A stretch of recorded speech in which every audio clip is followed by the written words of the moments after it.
Assalamualaikum warahmatullahi wabarakatuh. Salam guru penggerak, tergerak, bergerak, menggerakkan. Saya Heni Murniati SPD, calon guru penggerak angkatan 10 dari SDN Gelagawero 2 Kalisat, Kabupaten Jember, Jawa Timur. Pada kesempatan kali ini, saya akan menyampaikan tentang kesimpulan dan refleksi pemikiran Ki Hajar Dewantara terkait tugas modul 1.1 koneksi antar materi.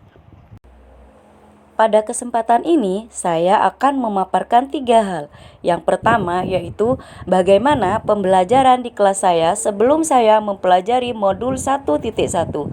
Yang kedua yaitu apa perubahan yang saya lakukan setelah saya mempelajari modul 1.1. Dan yang ketiga, langkah apa yang saya lakukan atau yang saya terapkan di kelas yang mencerminkan pemikiran Ki Hajar Dewantara. Langsung saja kita bahas materi yang pertama yaitu pembelajaran di kelas yang saya lakukan sebelum saya mempelajari modul 1.1.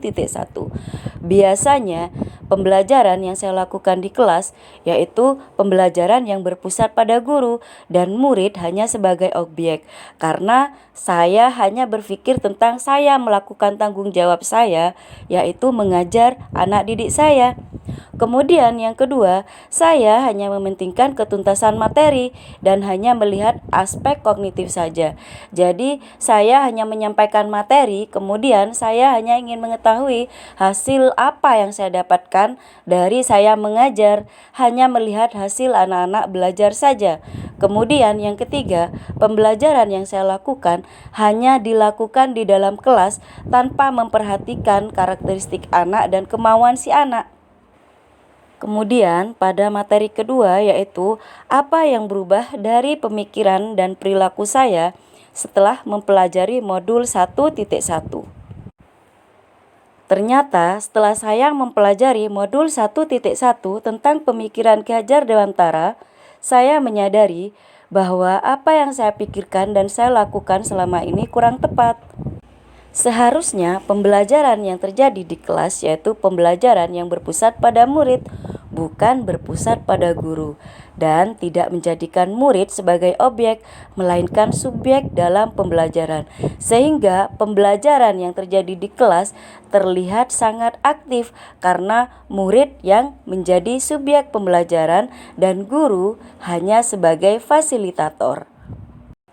Selain itu, guru harus bisa menentukan strategi yang tepat dalam pembelajaran, bukan hanya mementingkan ketuntasan materi dan pencapaian pada aspek kognitif. Tapi, guru harus membuat strategi pembelajaran yang membuat pembelajaran itu aktif dan interaktif, sehingga murid benar-benar mampu memahami pembelajaran, dan pembelajaran itu menjadi pembelajaran yang bermakna. Dan yang tak kalah pentingnya yaitu guru harus memberikan kemerdekaan belajar pada anak sesuai dengan kodratnya, yaitu kodrat alam dan kodrat zaman, dan tentunya harus sesuai dengan kebiasaan yang ada di lingkungan mereka, sehingga apa yang mereka pelajari bisa mereka terapkan di lingkungan mereka. Lantas, hal apa yang saya lakukan atau yang saya terapkan di kelas agar kelas saya mencerminkan pemikiran Ki Hajar Dewantara? Yang pertama saya lakukan yaitu saya memahami karakteristik peserta didik saya, sehingga saya bisa melakukan langkah apa yang baik untuk kedepannya dalam merancang pembelajaran. Kemudian saya merancang pembelajaran yang interaktif dan menyenangkan dengan melibatkan murid sesuai dengan metode student center, sehingga pembelajaran yang dilakukan di kelas begitu menarik dan membuat siswa senang mengikuti kegiatan pembelajaran. Selain itu, saya juga menerapkan pembelajaran abad 21, yaitu yang membuat siswa berpikir kritis, kreatif, komunikatif, dan kolaboratif sesuai dengan kodrat alam dan kodrat zamannya. Dan pembelajaran yang saya lakukan di kelas tidak lagi menuntut, tapi menuntun. yaitu menuntun dan mengarahkan peserta didik ke arah yang lebih baik, menuntun mereka sesuai dengan bakat dan minat mereka, kemudian membimbing anak didik saya agar berperilaku yang baik dan berbudi luhur. Dan yang tak kalah pentingnya, di kelas saya menerapkan Merdeka Belajar sesuai kurikulum yang berlaku sekarang, dan saya padukan dengan pembelajaran kontekstual, sehingga pembelajaran yang saya lakukan menjadi lebih bermakna dan mudah dipahami oleh anak didik.